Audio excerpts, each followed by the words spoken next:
আজকে পুরানো পল্টন বাইতুল ভিউ 11 তলায় বাংলাদেশ ইসলামী সমন্বয় পরিষদের সংবাদ সম্মেলন করা হয়। এতে প্রধান বক্তব্য হিসাবে বক্তব্য করেন অধ্যক্ষ ডক্টর SM সারোয়ার।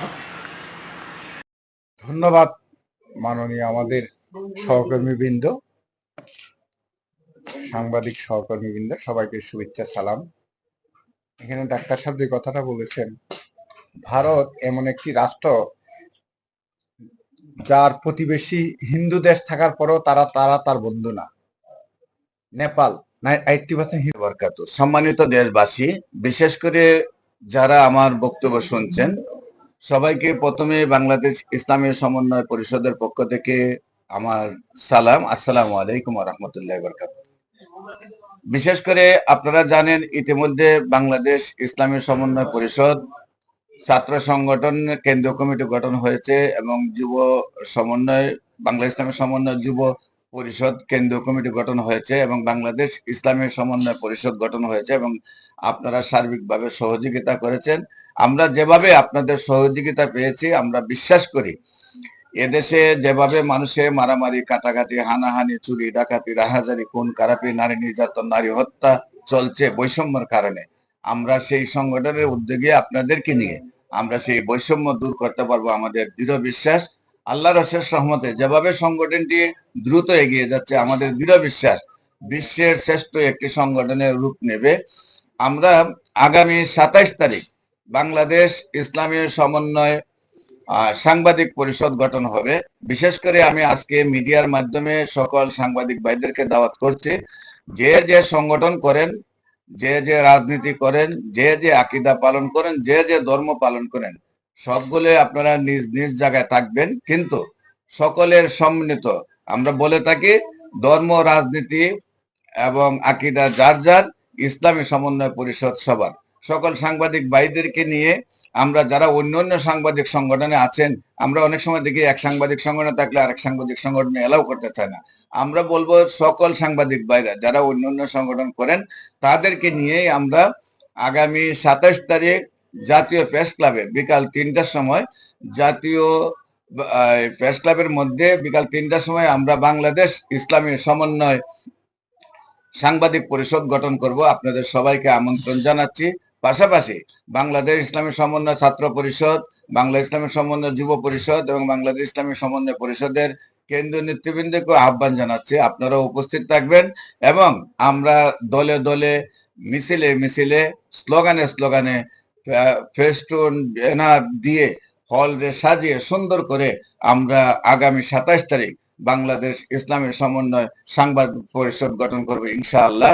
আপনাদের সবাই সার্বিক সহযোগিতা আমরা কামনা করছি। বিশেষ করে আপনারা জানেন, আমরা দেখতে পাচ্ছি এদেশে ধর্ম পালন করতে মানুষ এত হিংস্র হয়ে যাচ্ছে যে হিন্দু ধর্ম পালন করতে মুসলমানকে হত্যা করছে, মুসলমান ধর্ম পালন করতে গিয়ে হিন্দুকে হত্যা করছে, রাজনীতি করতে এসে এক দল আরেক দলকে হত্যা করছে, আকীদা পালন করতে এক দল আরেক দলকে হত্যা করছে। কিন্তু মূলত আমরা রাজনীতি করি শান্তি প্রতিষ্ঠা করার জন্য, ধর্ম পালন করি শান্তি প্রতিষ্ঠার জন্য, আকীদা পালন করি শান্তি প্রতিষ্ঠা করার জন্য। কিন্তু আমাদের সেই বাংলাদেশের মধ্যে যে বৈষম্য সৃষ্টি হয়ে এমন হয়েছে যে আমরা বাঘ এবং সিংহর চেয়ে আমরা আরো ভয়ঙ্কর হয়ে যাচ্ছি, খুনাখুনিতে লিপ্ত হচ্ছে। সেইখান থেকে মানুষকে ফিরিয়ে শান্তির পথে কাঁধে কাঁধ, হাতে হাত মিলিয়ে এদেশের জাতীয় এবং আন্তর্জাতিক সকল বিষয়ে কাজ করার জন্যই মূলত ইসলামী সমন্বয় পরিষদের জন্ম।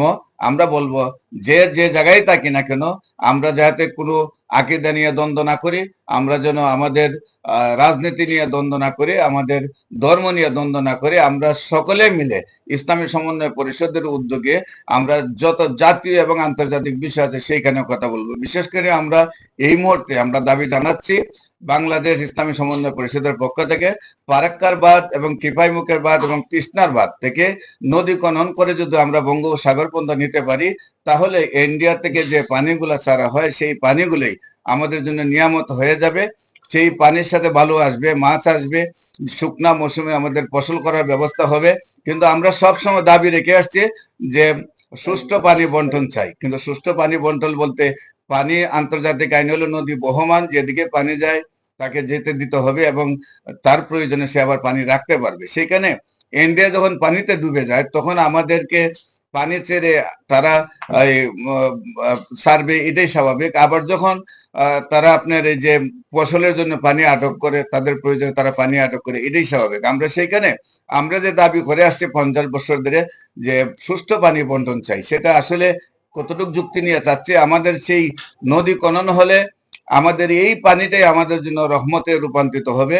আমরা ইসলামী সমন্বয় পরিষদের উদ্যোগে দাবি করছি, বাংলাদেশে যেই সরকার থাকুক না কেন, যেন আমাদের সেই ফারাক্কাবাদ এবং টিপাইমুখাবাদ এবং তৃষ্ণাবাদ থেকে নদী খনন করে বঙ্গোপসাগর মতো নিয়ে আসা হয়।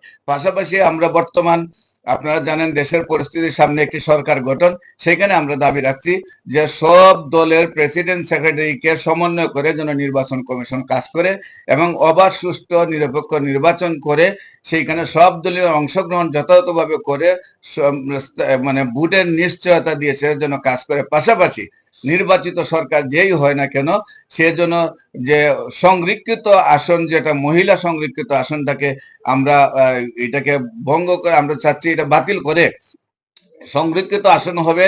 যে সংরক্ষিত আসনগুলি থাকবে সেগুলা যে সকল রাজনৈতিক সংগঠন রেজিস্ট্রেশন আছে তাদের মধ্যে বন্টন করা হবে। বিজ্ঞ লোকরা যেন ক্ষমতায় যায়।